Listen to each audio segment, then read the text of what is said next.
নমস্কার বন্ধুরা, আমি শর্মিলা লাহাস কিচেনে জানাই আপনাদের সকলকেই স্বাগত।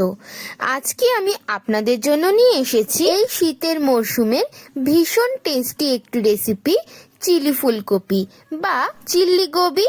এই রেসিপিটা কিন্তু স্টার্টার হিসেবে ভীষণ টেস্টি লাগে আর বানাতেও কিন্তু বেশি সময় লাগে না। সত্যি বলতে এই রেসিপিটা যদি একবার বানানো যায় জিভে জল আসতে বাধ্য। তাই চলুন রেসিপিটা শুরু করা যাক। এই রেসিপিটা বানানোর জন্য আমি কিছু ইনগ্রিডিয়েন্টস নিয়ে নিয়েছি, যেমন ফুলকপি ছোট ছোট করে কেটে রাখা, কাঁচা লঙ্কা, ধনেপাতা কুচি, কুচিয়ে রাখা রসুন, কিউব করে কেটে রাখা পেঁয়াজ, টমেটো এবং ক্যাপসিকাম, এবং নিয়ে নিয়েছি সামান্য একটু স্প্রিং অনিয়ন। এবার সসের পালা। ছোট বাটির মধ্যে 2 চামচ টমেটো সস, 1 চামচ ভিনিগার, 1 চামচ ডার্ক সয়া সস এবং 1 চামচ রেড চিলি সস, উপর থেকে সামান্য একটু চিনি স্প্রিঙ্কল করে একটি চামচের সাহায্যে ভালো করে ফেটিয়ে সসটা বানিয়ে নিচ্ছি। এইদিকে আমি ছোট ছোট করে কেটে রাখা যে ফুলকপিগুলো, ওইগুলো আমি সামান্য নুন দিয়ে একটু গরম করে নিয়েছিলাম। এরপর আমি ওই ফুলকপিগুলো গরম জল থেকে ছেঁকে একটি নর্মাল বাটির মধ্যে নিয়ে নিচ্ছি। ফুলকপিগুলো কিন্তু গরম আছে, আমি ঠান্ডা করে নেব।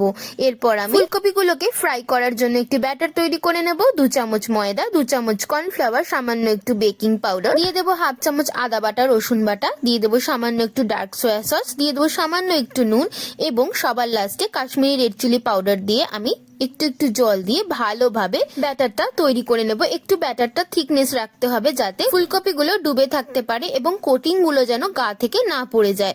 এবার আমি কড়াইতে সাদা তেল গরম করে নিয়ে একে একে ফুলকপিগুলো ফ্রাই করার জন্য গরম তেলে দিয়ে দিচ্ছি। আমি এক এক করে দিয়েছি, সবকিছু একবারে দিয়ে দিলে কিন্তু কড়াইতে লেগে যেতে পারে। দেখুন আমার প্রপার ভাবে ফুলকপিগুলো কিন্তু ফ্রাই হয়ে গেছে। আপনারা দেখলেই বুঝতে পারবেন যে ফুলকপিগুলো কিভাবে ফ্রাই হচ্ছে। আমার ফুলকপি ফ্রাই হওয়ার পর আমি একটি ডিশের মধ্যে ফ্রাই হওয়া ফুলকপিগুলো কিন্তু তুলে নিয়েছি। এরপর যে ফুলকপিগুলো ভেজেছিলাম সেই তেলের থেকে একটু একটু করে তেল নিয়ে আমি চিলির গ্রেভিটা বানানোর জন্য কড়াইতে দিয়ে দিয়েছি। দিয়ে দেব সামান্য রসুন কুচি এবং কাঁচা লঙ্কা কুচি। রসুন কুচি এবং কাঁচা লঙ্কা কুচি ভাজার পর সামান্য একটু আদা বাটা দিয়ে দেবো কিউব করে কেটে রাখা পেঁয়াজ এবং কিউব করে কেটে রাখা টমেটো এবং পেঁয়াজটাকে ভালো করে ফ্রাই করে নেওয়ার পর আমি দিয়ে দিচ্ছি ক্যাপসিকাম কুচি। আপনারা ক্যাপসিকাম কুচিটা আগেও দিতে পারেন, আমি একটু ফ্লেভারের জন্য আমি পরেই ব্যবহার করলাম। এরপর সামান্য একটু নুন দিয়ে ভালো করে নাড়াচাড়া করে উপর থেকে গোলমরিচ গুঁড়ো ছড়িয়ে দিচ্ছি।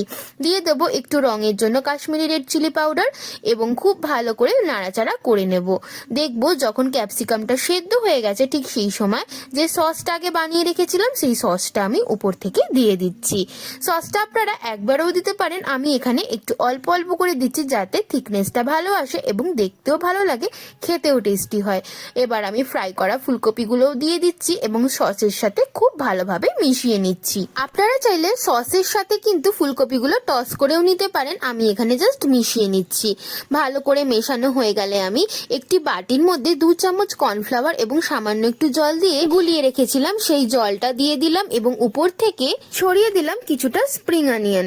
দেখুন স্প্রিং অনিয়ন দেওয়ার পর কিন্তু জিনিসটা কতটা ডিলিশিয়াস দেখতে হয়ে গেছে। এবং লাস্টে দিয়ে দিলাম ধনেপাতা কুচি।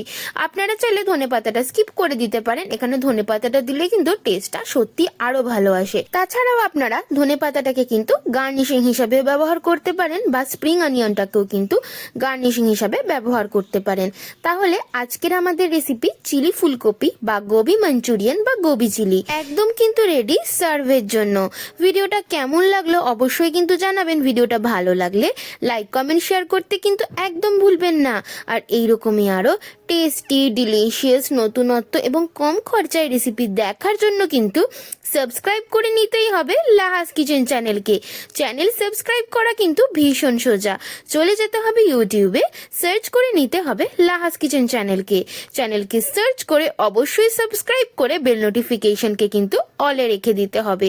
আর যে সকল বন্ধুরা এই ভিডিও ইউটিউব থেকেই দেখছেন তারাও কিন্তু ভিডিওটাকে লাইক করে চ্যানেলটিকে সাবস্ক্রাইব করে এই ছোট্ট ইউটিউব পরিবারের সদস্য হয়ে যাবেন।